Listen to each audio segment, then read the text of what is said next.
Hello YouTube, this is BUTTER98100, and today I will be teaching you the Sonic, which looks like that.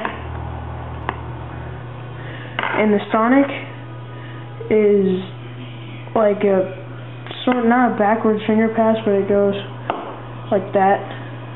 So what you do is you kind of like put it right in this like little pocket thing, like right between your thumb and your index finger, and you kind of push outwards, and then like you're doing a charge, except this is kind of stuck here. And then once you do that, you lower your middle finger, or whichever fingers you're using, you lower that one, and then since it's going downwards, it'll push back upwards, and when you lower your finger, it'll go over.